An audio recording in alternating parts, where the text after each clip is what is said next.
আমি যে বিষয়টা বলতে চাচ্ছিলাম যেটা অতি গুরুত্বপূর্ণ সেটা হলো যে গতকালকে আমাদের মাননীয় সড়ক মন্ত্রী ঈদ যাত্রা সম্পর্কে একটা বিবৃতি দিয়েছেন। সেখানে তিনি বলেছেন যে ঈদ যাত্রার ষষ্ঠী ছিল। তো ঈদ যাত্রার ষষ্ঠীটা একটু আমি আপনাদের সামনে বলতে চাই আপনাদের মাধ্যমে। আমাদের আর বিআরটি এর রিপোর্ট অনুযায়ী এই ঈদ যাত্রায় 170 জন মারা গেছে, আর হলো যাত্রী কল্যাণ সমিতির রিপোর্ট অনুযায়ী 370 জন।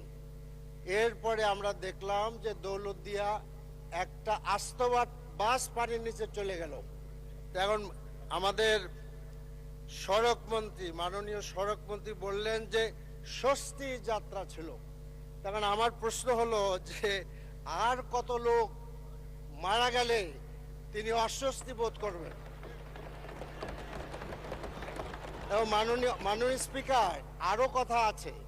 এবং এই যে দৌলতদিয়ায় এত মর্মান্তিক ভাবে লোক মারা গেল, সেখানে সড়ক মন্ত্রী গেলেন না।